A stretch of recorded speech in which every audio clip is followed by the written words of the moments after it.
Good morning, the students of class 8. Today I am back with your social science history class, and today I am going to discuss the another subunit from your book, and the name of the subunit is Indigo on the Land of RYOTS.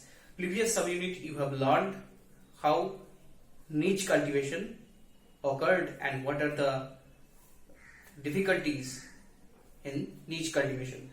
Now today we will discuss another process of cultivation, that is RYOTS cultivation, and this cultivation is used in indigo to cultivate indigo.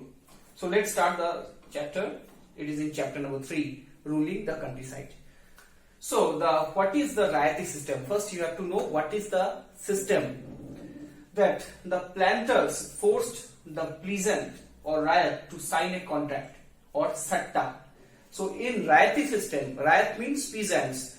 So the planters forced the peasant or ryot to sign a contract, and it's called satta.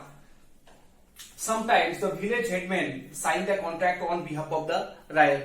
Sometimes they bribed or they persuaded the village headman to sign the contract on behalf of the peasants if they were unwilling. Then those who signed the contract get cash advances from the planters at low rate. They got cash advancement at low rate of interest, but the ryot bound to cultivate indigo at least 25% of land under his holding. But there were some clause that they had to cultivate at least 25% of land under their holding. So this is the contract they had signed, and most of the peasants, they are very much interested to sign this contract because it is very lucrative, and sometimes they giving cash in advance. So the peasants sometimes they found it a good opportunity. But what happened next? That in this system also the planters provided the seed and drill, while the cultivators prepared the soil, sowed the seed, and looked after the crops. Except money, they also provided the seed and drill in the indigo cultivation, and the cultivator's duty to prepare the soil, sowed the seed, looked after the crops, and also after harvesting the crop, send it to the nearest indigo plant. So in this way the RYOTS system organized. But there are some problems with this RYOTS system. What are the problems? That when the crop was delivered to the planter in the plantations, a new loan was given to the ryot, and the circle started all over again. So when the planters delivered the crops, they again gave some loan and signed a contract. So in this way, in a circular way, the whole system rounded up. Now next one, the planters who was tempted. First they are very much tempted that lot of money they giving in advance.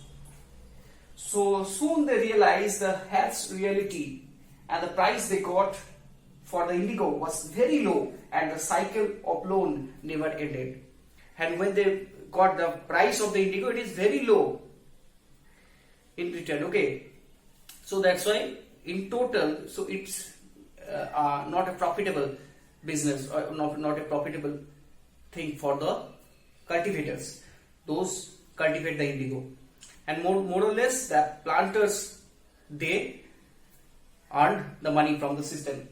So that's why what happened, that the cycle of loans never ended.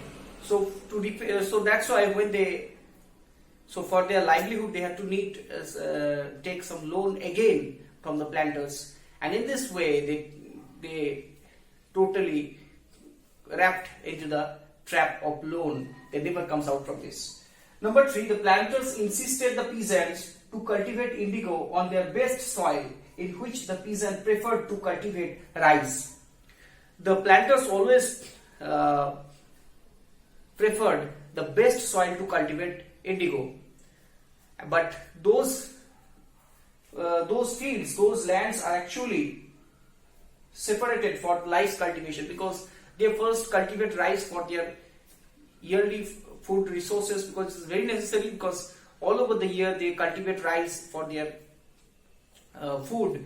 So they preferred food first, but the planters forced them to cultivate indigo on the best soil. And what happened next? That the deep roots of indigo plant exhausted the soil rapidly, and the land could not be sown with rice. So it rapidly exhausted. When you cultivate indigo, the land totally exhausted, because deep roots of indigo plant, it totally unfertile the land, and the land become unfertile. So in this way they suffered a lot. Suppose they had taken 10 rupees loan. Out of 10 rupees, 5 rupees they spent to give the taxes, the revenue to the zamindar. Permanent settlement introduced at that time, they had to pay the revenue to the zamindar, 5 rupees. As well as they have their other household needs. From 10 rupees, they spent the 4 rupees for their food, because they already cultivated indigo in their best soil, which was, they decide to cultivate rice. So no food was there. They had to purchase food from another peasant or market, and 1% they used for their other household needs. Then they had no money. So what happened then? They need money, because and already the indigo plants, the deep roots exhausted their agricultural fields, so they never cultivate rice and other crops in those fields. So their fields are exhausted, they had no money and no food. So in this way they had to take another loan from the peasants, from the planters, indigo planters, and in this way the circle of loan, this continues. And sometimes the indigo planters, they tortured them to force them to cultivate the indigo and to sign the contract. If they denied, sometimes they burned their houses and snatched their possessions. Sometimes they take their cattle, their plow and other agricultural equipments. Sometimes they destroyed their other crops. So in this way, lot of different types of suppression and this type of problems created by the indigo planters, and the total system, and in this system actually ruined the life of the peasants in Bengal. Through all these problems, there are some peasant unrest emerged in different parts of Bengal.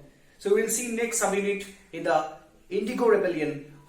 How did a rebellion organized against the bad practices of the RYOTS system.